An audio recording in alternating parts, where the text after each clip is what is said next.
Isto é uma temática bastante rica, que há muito para se falar sobre os títulos, não é? Só a parte da intertitularidade, irmos buscar títulos a outros títulos, por exemplo, o caso concreto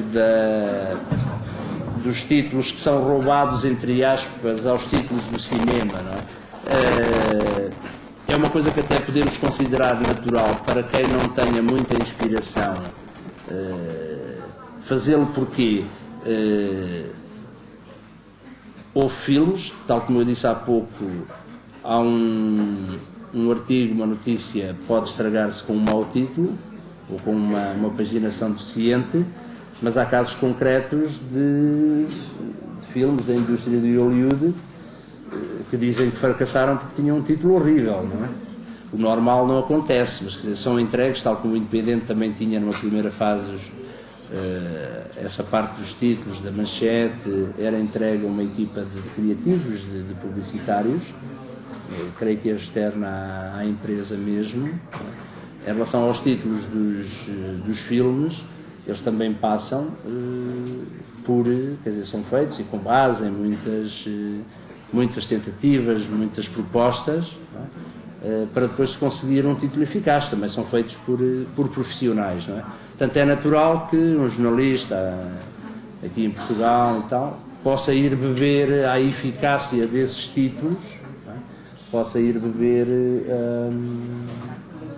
a inspiração, não é? Não tem só a ver com a indústria de Hollywood, tem a ver também com a literatura.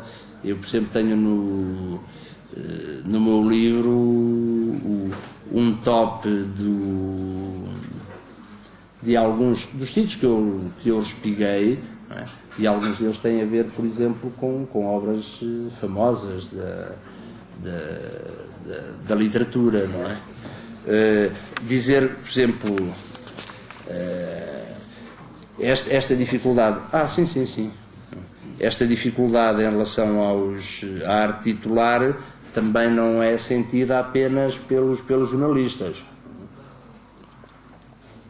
Isso acontece a todos os níveis. Por exemplo, na literatura, o professor Arnaldo Saraiva, num opusculozinho que ele publicou em 1992 sobre os títulos, diz-nos: Virgílio Ferreira deu-nos bem conta da tortura de intitular, ao dizer numa entrevista: o título é a primeira coisa que se escreve e a última que se adota. Isto para responder até há pouco à Joana, que estava a colocar aqui uma questão em off. Eu estava a dizer-lhe que não havia, que também aí não prescrevo regra nenhuma.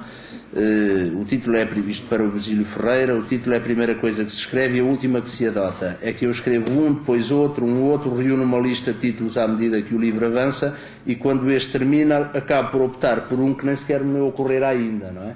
Portanto, isto estamos a referir-nos à literatura, não é? Um respigo meu também do Virgílio Ferreira, no volume 1 da nova série da Conta Corrente, em que o Virgílio Ferreira dizia, a páginas 90, isto, o diário dele, portanto, 29 de dezembro de 1989, tenho uma alegria imensa a dizer, não a posso calar, agora mesmo às 10h05, acabei enfim o meu romance, e dentre 6 hipóteses para o título, creio ter achado que provavelmente vai ficar: Em Nome da Terra. Tem o inconveniente da extensão, e até é um título bastante conciso, não é? Mas ele considerava-o extenso. Tem o inconveniente da extensão, mas é o que me calhou. E dou já agora alguns outros que perderam a corrida: Na Tua Eternidade, Na Tua Mão, Contigo, Plácida à Noite ou Dorme. Não é? Por exemplo, voltando ao Arnaldo Saraiva, ele dá conta de uma série de títulos, portanto, uma lista de títulos de livros famosos que à partida tinham títulos muito diferentes. O caso do Guerra e Paz, do Tolstói, que chegou a chamar-se numa primeira fase Tudo é bom se acaba bem, não é? Guerra e Paz é muito mais eficaz, não é? Outro, por exemplo,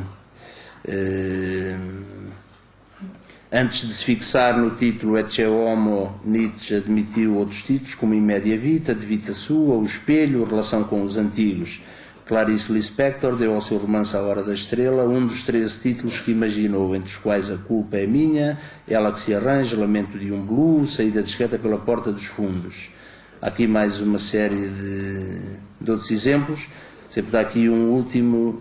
O Hemingway elaborou uma lista de 96 títulos antes de se decidir por O Sol Também Se Levanta, The Sun Also Rises, que esteve para se chamar Fiesta, ou The Lost Generation, ou The Old Leaven. Depois há alguns casos que entram no anedotário, mas de títulos que foram mesmo utilizados para alguns livros. Não é? Um conselho dado por Oscar Blumenthal, um amigo escritor, que tinha terminado o romance e que não era capaz de encontrar um título condizente com a sua obra. Não é?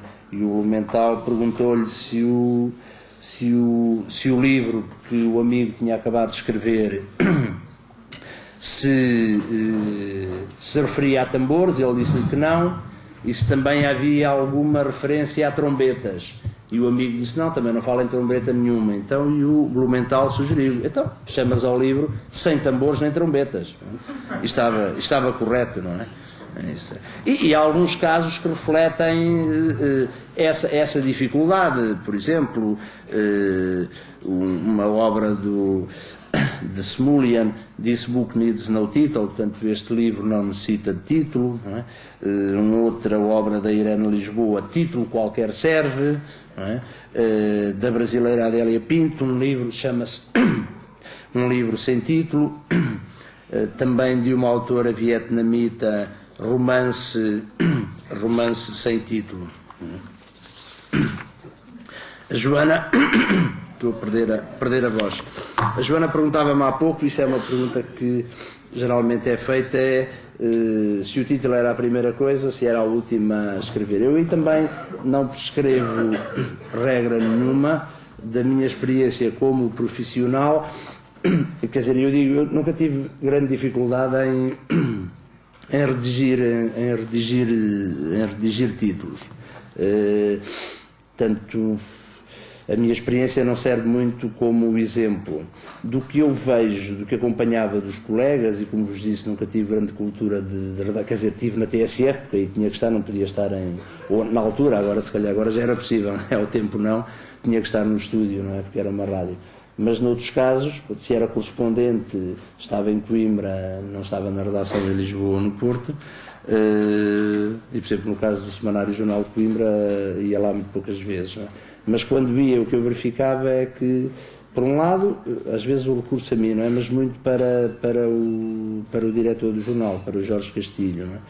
Do que eu notava, deixavam para o fim, portanto, deixavam o título para o final, não é? Da minha experiência, podia lembrar-me logo de início, se escolhesse um título que eu gostasse, em algumas situações, está mal, mesmo a ficar sem voz. Um caso curioso era este: às vezes pediam para fazer um determinado trabalho, eu achava que ele não tinha piada nenhuma, lá ia fazê-lo, acontecia algumas vezes para o tal e qual. Isto não tem ponta por onde se lhe pegue. A salvação pode ser, em alguns casos era a fotografia, às vezes conseguiam fotografias boas, e o trabalho em si, sendo sugestões deles, não eram sequer sugestões minhas, e eu achava que não valia muito pouco ou nada, não é? Às vezes era pela foto, e noutros casos eu fazia a viagem, tanto uma situação a outra, que ia para longe, e a minha angústia nessa altura era assim, pá, isto com um título bom resolvia-se, e lá conseguia um título apelativo, e a coisa, lá estava o caso de um título bom que pode disfarçar um mau trabalho sem ter a ver com o facto quer dizer, era o assunto em si que não tinha, para mim, não é? Quer dizer, era também a minha opinião, depois os leitores até podiam adorar, não é? Mas para mim aquilo não tinha piada, tentar ver por ali um título, e porque havia essa liberdade.